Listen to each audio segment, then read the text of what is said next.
અમારી સમ્રાટ સમાચાર ચેનલ સબસ્ક્રાઇબ કરો, લાઇક કરો, કોમેન્ટ કરો અને જોતા રહો પળે પળના દરેક પ્રકારના સમાચારો। નમસ્કાર દર્શક મિત્રો, આજે આપણે સીએ તળાજાથી ભાવનગર સોમનાથ નેશનલ હાઈવે ને જોડતા રસ્તા ઉપર જે તળાજી નદી એટલે કે વારાહી મંદિર સામે જે રેલવેનો બ્રિજ બનાવવામાં આવેલો હતો।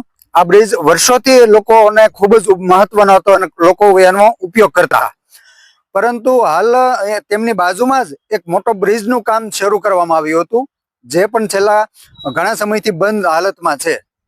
આગેવાનોએ ખાતમુહૂર્ત તો કરી નાખ્યું, પણ કામ હાલમાં બંધ જોવા મળી રહ્યું છે। જો કે આ બાબતે તંત્ર સાથે થયેલ ટેલિફોનિક વાતચીતમાં તેમણે એવું કારણ બતાવ્યું છે કે હાલના સમયમાં મટીરિયલ ન હોવાના કારણે કામ બંધ કરેલું છે અને મટીરિયલનો ઓર્ડર પણ આપી દીધેલો છે અને ટૂંક સમયમાં કામ શરૂ થઈ જશે। પરંતુ હાલ લોકો મુશ્કેલીનો સામનો કરી રહ્યા છે, કારણ કે મોટા વાહનોને હાઈવે ઉપર ચડવા માટે નેશનલ હાઈવે પકડવો પડે છે, મહુવા ચોકડીથી લઈને। અને બીજો એક કે જે આપ દ્રશ્ય જોઈ રહ્યા છો, જે સામેનો બ્રિજ છે, જે મુખ્ય બ્રિજ છે, જે પણ બ્રિજ ખખડજ હાલતમાં, બિસ્માર હાલતમાં છે। આ રસ્તો ભારે વાહનો નહીં ચાલવા ઉપર જિલ્લા કલેક્ટર દ્વારા પ્રતિબંધ પણ મૂકી દેવામાં આવ્યો છે, પરંતુ લોકોને મજબૂરીથી ચાલવું પડે છે। આ બ્રિજ ઉપરથી પોતાના જીવના જોખમે હેવી વાહનો પણ, સરકારી બસ જેવા મોટા હેવી વાહનો પણ આ બ્રિજ ઉપરથી પસાર થઈ રહ્યા છે। જો કે હાલ પૂરતા પ્રમાણમાં વ્યવસ્થા કરી ન હોવા છતાં પણ પ્રતિબંધ મૂકી દીધો છે, અને પ્રતિબંધ મૂકી દીધા પછી પણ હાલ આ બ્રિજનું રિપેરિંગ કામ કે કોઈ પણ જાતનું કામ શરૂ કરવામાં આવેલું નથી। એ પણ આપ જોઈ શકો છો।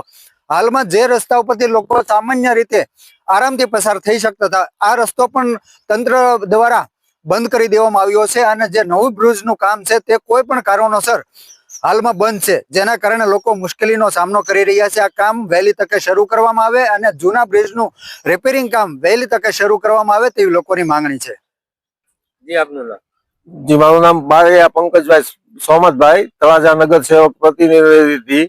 અને હાલ અત્યારે અમે આ તળાજી નદીના પુલે આવેલા છીએ કે આઝાદી પછીનું પહેલી વખત તળાજા ગામ વિખૂટું પડ્યું છે કે ત્રણ નાળા બને છે। એક પુલ ડેમેજ થઈ ગયેલો છે, આ બીજો પુલ જે સારો હતો રેલવે વાળો તે કોન્ટ્રાક્ટરના બેદરકારીના હિસાબે જે તૂટી ગયો છે, બરાબર છે। અત્યારે કોઈ એની સામું જોતું નથી, 1 મહિના દિવસથી કામ બંધ છે અહીંયા। અને સામે કલેક્ટરે રિજેક્ટ કરેલો પુલ છે અને એ બંધ છે કાયદેસરનો, છતાં માણસો પોતાના જીવના જોખમે હાલે છે ત્યાં।